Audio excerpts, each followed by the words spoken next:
The Amazing Elixir. One might consider my story a fairy tale. It seems illogically fantastical and cautionary, with a clear lesson to learn. I'm sorry to say that this isn't one of those. It all started, I guess, once upon a Thursday morning, February 2018. I'll never forget that day, or the days that followed. I was a proud and easygoing father of two beautiful girls at the time, Hannah, 8, and Chloe, 7. As the manager for a diner now derelict and dead, I was what you might call a workaholic. My wife, Cindy, was the one who spent the most time with our daughters, and I was always the distant one in the family, never having enough time to spare other than the weekends and, well, now. Fortunately, my staff and co-workers were always there to support me when she couldn't, being a carer who was well used to dealing with lonely, tired, and often stressed people. I loved my job, but I loved my daughters more than life itself. Despite my efforts, the place wasn't as popular anymore, with new food chains and restaurants opening everywhere in Topeka, Kansas, stealing away many of our former diners. We knew we wouldn't have long left, so my efforts slowed down and I started to collect my earnings, dreading the day of closure upon us. But there was an upside. I didn't always have to spend as much time working there, meaning I could finally and fully prepare for the first time, in advance, for Hannah's birthday on the 15th. Prior to the diner's dying days, Cindy would have to suggest a present she found herself and I'd purchase it, but I never got to pick out something for their birthdays. I was so irresponsible, so lazy, and so pathetic, that I couldn't turn down the opportunity to finally decide for myself what my little girl would open up on that morning. Something I'd chosen. Something she'd love and adore. When I arrived at the toy store on the Monday afternoon, with little time to choose and hide it from prying eyes, my attention almost immediately drifted to something in one of the corner stalls. It wasn't a huge place, but an ordinary, dimly lit, traditional toy store clustered with Lego sets, stuffed animals, plastic guns and swords, action figures, dolls, etc. But that glistening golden bottle, sitting tucked away in the far right corner of the shop behind a shiny Jack-in-the-Box and a Jenga set, the place wasn't well organized, caught my eye. With the shop bustling with fellow parents and some toddlers, I didn't hesitate to stride over and pull out the gleaming flask. On the front, in a sparkly, spiral, neon pink font was written "The Amazing Elixir" on a crimson red sticker, surrounded by silver sequins and a tagline "Helpfully heals and carefully cures," but no other text other than another sticker saying "Suitable for all ages" and a clarification that it came as part of a brewing set, presumably for kids. What had struck me as odd wasn't just the absence of any company name or logo, and the contents being nothing more than what seemed to be water filled with golden spheres, was the absence of any packaging information or ingredients. There was no indication as to whether it was consumable or not, just blemishes of random text on the back such as curs and ferents. Focus, I'd said to myself, won't be here long. It was apparently part of a potion brewing set for young witches and wizards. Hannah loved magic, witches, and even chemistry at an early age, and there was little else in the store I could see through the crowds as I glanced around hoping to find something more legitimate in time. I was desperate to get my hands on whatever I could as quick as possible. Intrigued, I'd asked the elderly, heavily tanned shopkeeper about the product. Apologies, sir, but there doesn't appear to be any such brewing set that you described," he coughed out with a tone of mock sympathy.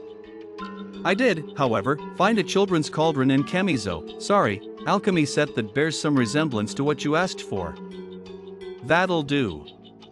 It's fine as long as it's in good condition, that's all I care about. I'm just curious as to why there's no ingredients information on the bottle. I asked sternly, steering the subject towards the mysterious nature of the toy. Would you mind if I take a quick dash? Yes, just please don't be long. I'm in a bit of a hurry, I answered impatiently. A quick glance at my watch affirmed I didn't have much time. The girls would be home soon from school. I noticed the golden figure's eyes twitch as he glanced lazily over the back of the bottle, as though something brushed against his face, blurting out several more coughs. The bored expression he maintained changed briefly to what may have been a toothy grin to himself that spread across his faintly golden face, but I doubted anything was wrong with the product. He didn't seem concerned, so I didn't feel as though I ought to be either. He did, however, seem to unscrew the cork on the top and take a small sip of the liquid before murmuring something to himself, something I couldn't make out. The language didn't seem familiar from what I'd picked up from staff, customers, school, and TV. But I didn't want to make a fuss. Nutter's probably just testing it, just clean it when you get home, I thought. Hannah won't notice. Everything seems fine to me, he wheezed. It looks like it's been here a while. We take in all sorts of stuff, you know. The info's probably just faded away over time. Just to be safe, I'd recommend using just what comes with this kit. Better to be safe than sorry. He shoved the vial, a small, matte black cauldron and a brightly colored box of cool chemicals and crazy compounds, into a plastic bag. Thanks, I mumbled absent-mindedly as I scurried out of the store, the wheezing coughs of the shopkeeper drowned out by the crowds. I didn't have time for that old guy to prattle on any further, even if he was finished giving advice. I couldn't miss this opportunity. I needed to see the look on my daughter's face of joy and delight from me, and to overcome the jealousy I'd always harbored for Cindy. I would be just as responsible as her. I felt I needed to prove it to not just her, but my girls as well. Finally, the big day came, with my gift having been carefully wrapped and hidden behind my bedside table, bearing a smug grin across my face as I looked back at my wife, just starting to wake up on that chilly morning. I'd wrapped each present neatly, including the cauldron and the chemistry set, taken out of the box to not ruin the illusion, with the amazing elixir wrapped separately, hidden near the bottom of the gift bag. I could hear Hannah's high-pitched squeals as she dashed downstairs with a yawning Chloe, and again in response to the sight of the presents we laid out all over the floor the evening prior. Cindy and I exchanged satisfied looks as we joined them downstairs by the sofa, Chloe slumping on the armchair and Hannah in the center, wide-eyed. Would you like to open ours first, Hannah? Mom and I put a lot of time and effort into getting these. Yes, I know, Dad. She responded with a smile. I edged closer to her than Cindy, surprised at my proactive behavior, and handed Hannah the bag. She loved the cauldron, she liked the chemistry set, but her reaction to the supplementary present was quite odd. The bottle sat in her palms, the label shimmering in the sunlight, as she held it close to her face, acting unusually inquisitive. Overly curious, I guess you could say. Wasn't too weird, but I was just worried she didn't like it. Do you like everything, sweetie? Is everything all right? I asked, noticing Cindy's anxious look. No response. Hannah just sat there, staring at it. It wasn't like her at all. She was always very grateful from a very young age, and to see her almost glazing over was disturbing. Her hand was shaking as she held it, with a weak, dreamy grin plastered on her face. Then I'd noticed Hannah starting to unscrew the cork, her pupils fixed on the watery liquid inside. Hannah, don't drink it, honey. It'll make you very, very sick. Just put the top back on, Cindy warned. Hannah had taken no notice of her pleas, and after removing the cork, started to tip the contents onto her lips and into her mouth, and we lunged forwards. I ran her mouth under the tap, as Cindy softly scolded Hannah, as though she were a kitten who'd scratched a guest. There was no trace of the liquid, and I prayed to God she hadn't swallowed any of it. Maybe she just didn't hear her properly. I thought. She's tried to eat clay before. Kids often do crap like this. It's just Hannah being Hannah. Hannah was fine for the rest of the day, and when we asked her about it, she just mumbled something about not hearing Cindy, and we responded naturally by reminding her not to lie. She wouldn't speak clearly, as though she feared telling the truth like she would get in trouble. We're not angry with you, I insisted to her sulking face. We're just trying to keep you safe and healthy, okay? Tell us when you're using it, and we'll make sure it's safe, okay, Hannah? She nodded. Cindy kept the bottle on her bedside cabinet for the rest of the day, so I was obviously startled in the morning to find it in Chloe's the next morning while cleaning up. It was just over half empty. We immediately confronted Chloe, who behaved exactly as Hannah had, defensive, quiet, and refusing to give us a straight answer as to why it was half empty. Cindy rushed the two to the doctors, fearing they'd drank their share of the stuff, with the two having the convenient habit of sharing things with each other, which wasn't as admirable as it was before. Cindy came home with the two, letting out little more than a sigh of relief and an expression of severe tiredness. I wasn't satisfied with this. "Hannah, come here," I said, anger in my voice as I raised the flask to her innocent face. She had looked so confused, and understandably so. I'd never had to raise my voice like this to her. "Hannah, listen to me very carefully. Do not drink this. Don't start dragging Chloe into this either. Stop it, alright? You're a big girl now, and but Dad, I see, couldn't help it. I was thirsty. My throat was so dry. I had to drink it, Dad. I had to. Please, she whimpered. Enough, Hannah. Cindy screamed. Stop lying to us. This isn't like you. You're a good girl. And with that, Hannah had dashed upstairs, crying softly. Chloe had sat silently in the armchair, head in her hands.